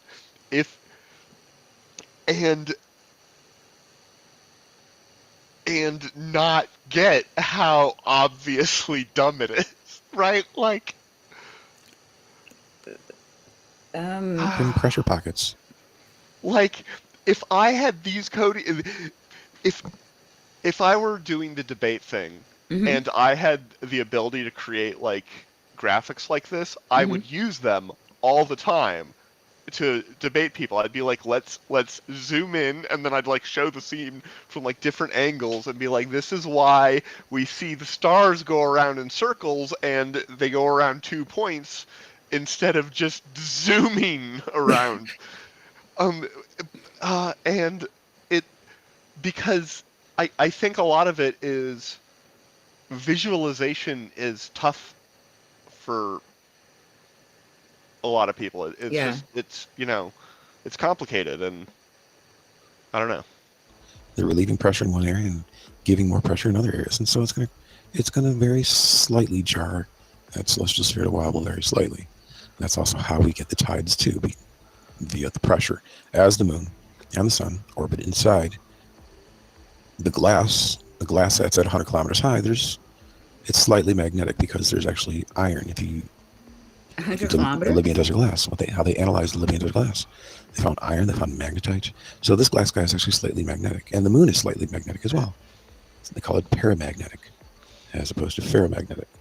Paramagnetic is going to be a slight magnetic effect to it. And so This is exactly how I would present You my would BS work if I were to sell out. I would, 'cause I saw what he just did there, where he took the intersection Yeah. of these lines Mhm. and then folded it back and Right. wrapped it in on himself, Yeah. and that looks like it explains something if you Yeah. don't realize that it This does. is what I was No. talking about earlier when you were like, well, why can't we see it? And I'm like, well, it's an illusion because in whatever he just said here, Hmm. yeah, it's an optical illusion. Because of I don't know, the magnetic sphere and I yeah. don't know what those lines. Yeah, the They're made lines. up. Yeah, well, yeah, but the But lines are the lines. optical illusion, and that's why we see things where it looks like a dome and flat. And what he's actually saying here is flat earthers are stupid. They're buying into the optical illusion when we're really inside the earth and we're looking at the sphere only turned back on us because science and Oh my numbers.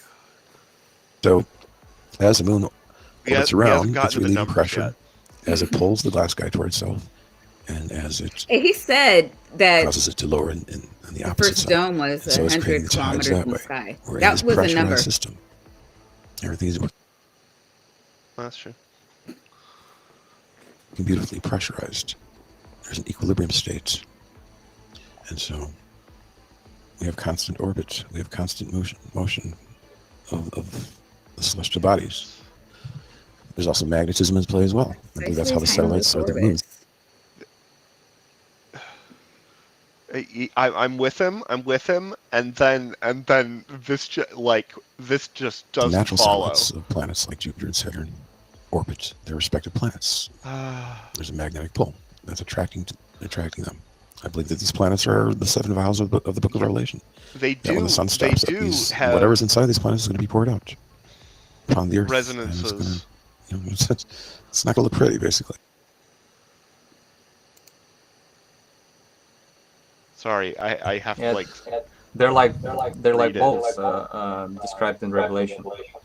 They're not happening. Yeah, Oh my some God. versions, Bible versions, call them bowls. Some call them vials. These things don't happen by chance. They But happen they are because containers, and it's most of the likely that at periodic least influence Jupiter, of Mars, orbiting Uranus, Neptune are bodies probably under glass the mutual balls with gravitational liquid pull. inside. When they Because get you see closer the and further stripes away, of they Jupiter, push them and we see these into cloud formations pattern. happening as a result of it spinning. But if you understand how, if you're spinning something, you're spinning a ball with liquid inside, or you're spinning a bucket around, that liquid is going to adhere to the concave. I'm gonna mute this guy because like what is written here is sometimes more understandable than what he's saying. Pastors.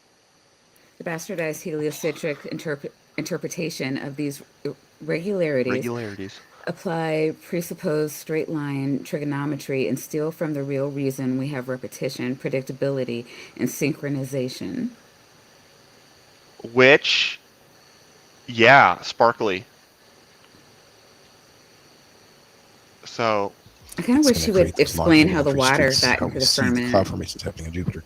And so there's probably some kind of I liquid mean, inside these planets that are maybe going he'll to be get poured there. out when the sun stops. And I believe that these moons that are orbiting these planets are going to be used as ways in which to break open or to crash into the planets and open up the vials.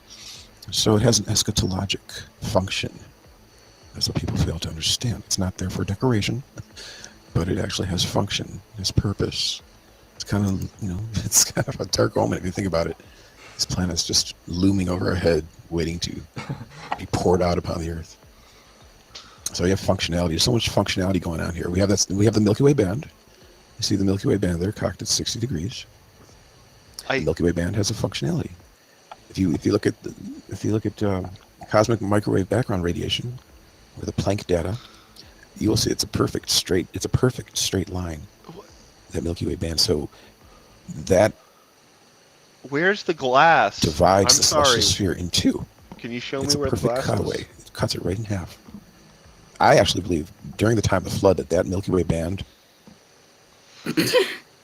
Right. It's gotta be. It's gotta be a parody. It's gotta be somebody just trolling the ever-loving shit out of people for the lulz. And I gotta say, there's a level at which I can respect that. It's. I mean, that's what grifters do. Oh, Pretty sure that's what yeah. Hogan does. Yeah, but I'm not sure Hovind can read. He just right? memorizes shit.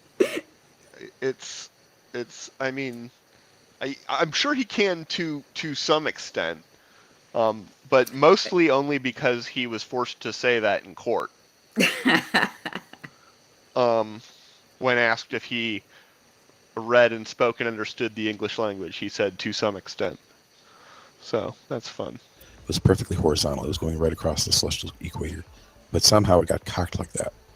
But now that it's cocked like that, that's how we get the seasons. That's how we get the northern and the southern declination of the sun.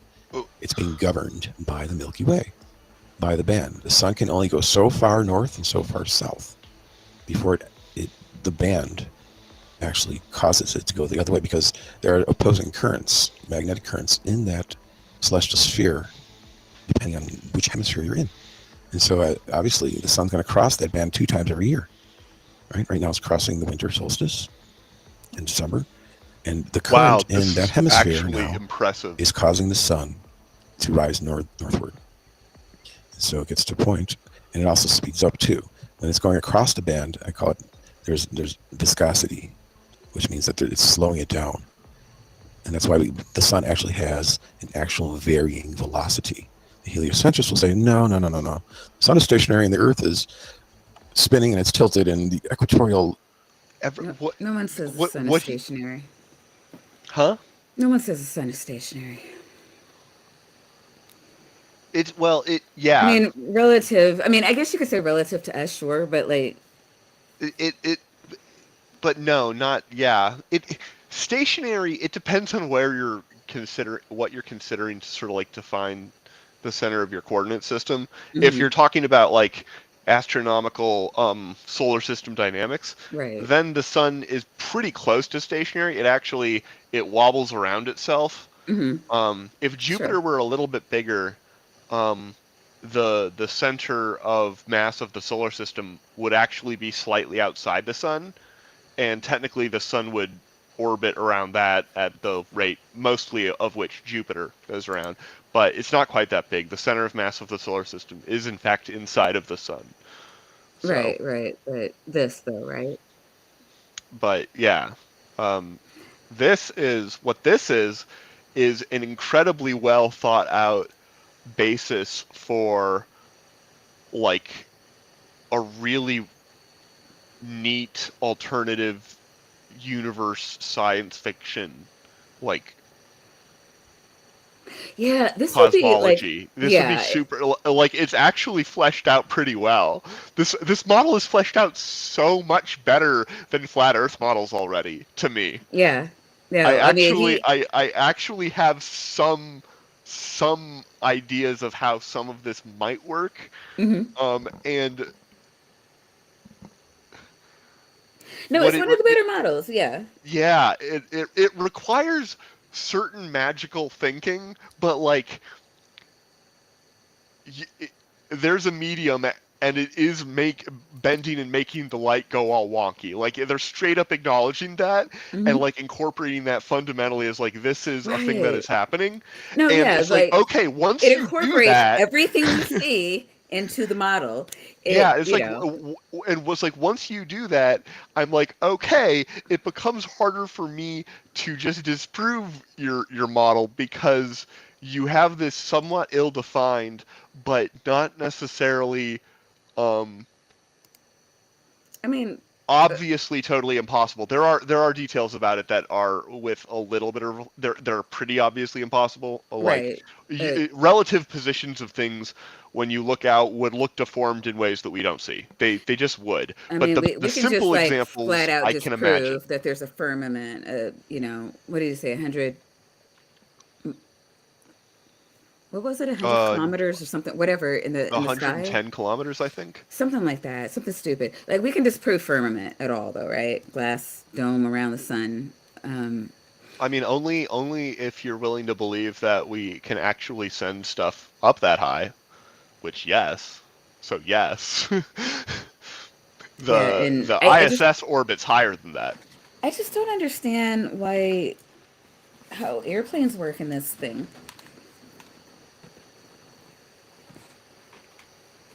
They're always tilting up, remember?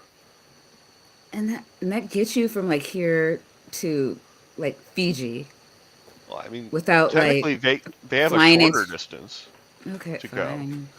right? Because they get to, as the crow flies, is actually, you know, a shorter path than as the ship sails,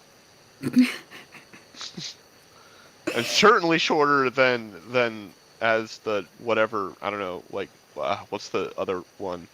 The animal that digs burrows. I don't remember. Oh yeah, we have no idea how thick the Earth's crust is anymore. I don't. It's just Oh yeah, and how the fuck does it's lava just rock work? all the way out, How do huh? volcanoes work? I don't know how volcanoes work.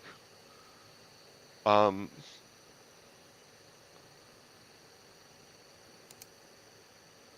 I think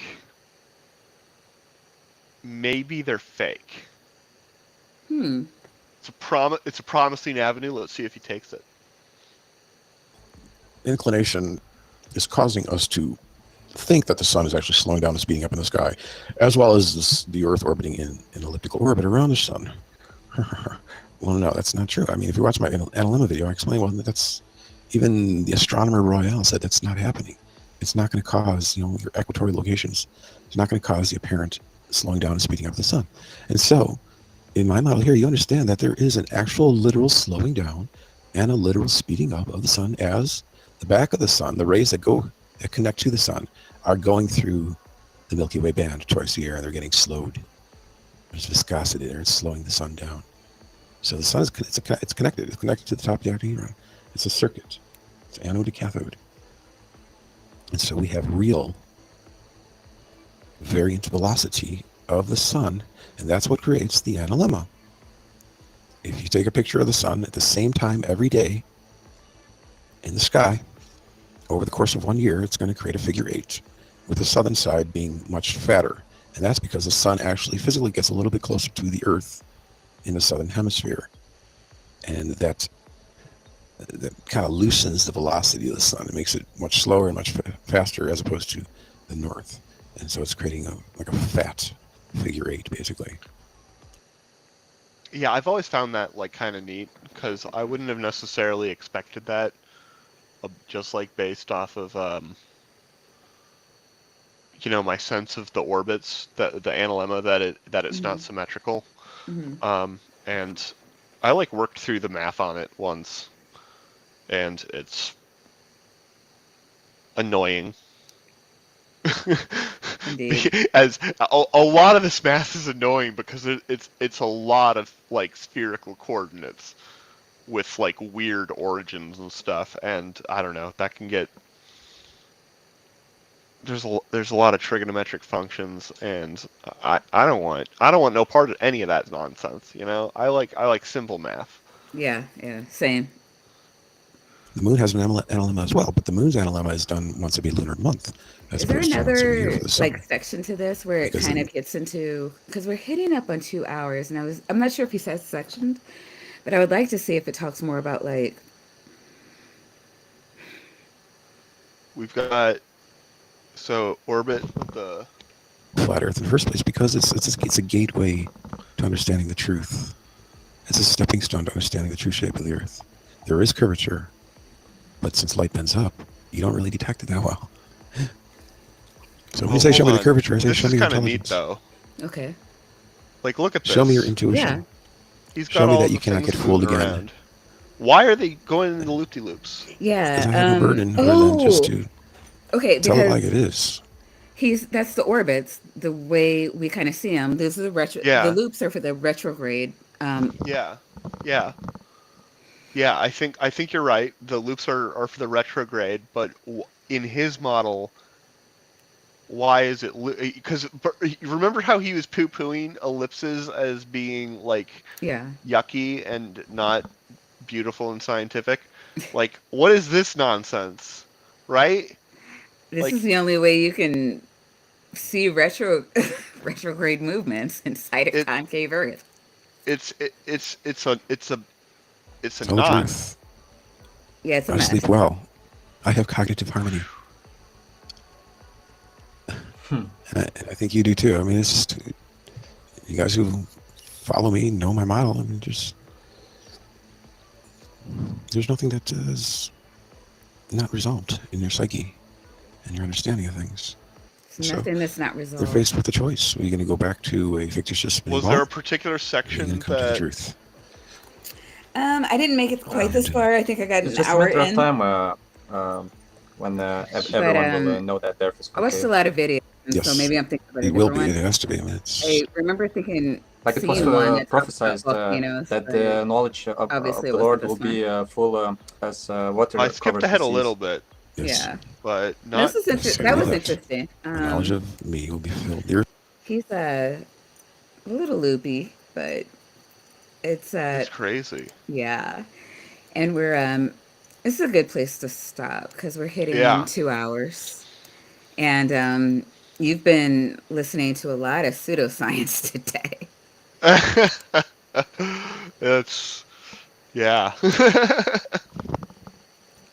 I I got to use my whiteboard earlier though, so I was Oh, would happy. you? I remember you like taking it, like grabbing it and dusting it off. What did you Yeah, I do with grabbed it? it and dusted it off. I was talking about how the speed of light, not the speed of light, the expansion of space will change the time versus luminance properties of like supernova, which was not a thing that I had really thought about too much before. Hmm. Um, although I actually have to some extent before, and I just mostly forgot about it and was remembering it. And like, I thought that I was thinking about it with in a frequency domain instead of a time domain, but the two are complementary. So I just it didn't trigger my memory in the same way. Um, and so yeah, and actually like it was it was an argument. The argument that Sal was making was um, that you expect to see the pulses from gamma ray bursts to also be spread out. They should show Mm. the same time dilation if the universe is expanding, and we haven't detected that so far. And he cited a paper to that effect, and um, I was like scanning through that paper, and it's true that we haven't seen that effect, but the reason for that is because of limitations in our current detection capabilities. Hmm. Um, because gamma ray bursts are a phenomenon that I don't remember when we started like appreciating them. I don't remember hearing about them when I was like little, and I was interested enough in these topics that I think I would have, but I don't remember. Um, and so yeah, the paper I don't think says what he thinks it says. One of the authors works at Stanford though, so I might try and get in. I'm gonna try and like figure out what the paper says maybe, Uh-huh. and um, understand exactly sort of what Sal thinks the paper says, and then Good I luck with might that. No, like yeah. truly, truly. And well, I think what Sal thinks the paper says is we haven't studied that and, or seen the effect that we should have been able to see, and that's a problem. And I think the paper says we don't see that effect. Here's why we don't see that effect, and it's a reasonable explanation that I think, and fundamentally there is a. I think when talking with Sal, the there's sort of this fundamental part of the reasoning that goes a little bit unsaid sometimes by both sides, um, which is it's more reasonable that there's some details that we don't understand about certain parts of these processes Hmm. than his cosmology is right. Like that just doesn't work. It but So I mean, that feels like dodging the question but Sal's to some extent. cosmology is the Bible is true, right? Like Yeah, God did it. That's his. yeah, Is he and now? I don't follow Sal. like you do. But I don't follow him super closely, but yeah. you're a fucking mod. Okay. That was I don't. That has happened in a number of places without me expecting it. A number of places. I didn't even know the sound knows I'm a thing. Like he modded you. But I mean, it's whatever. I was just wondering, like, has he ever put forth a theory outside of, I mean, like an actual something more than God did it to explain his theory of the universe? Oh,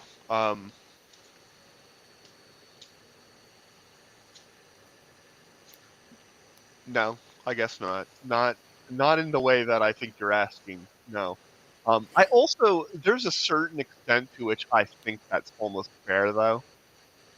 If you actually think God did it at the beginning and like made the universe in a certain way, um, if you think God made the universe 6,000 years ago, how it is now with the light already on its way from supernova that never happened, from stars that never existed, and because their light is only being created on its way to you, that is actually not a position that, to some extent, I have that much problem with.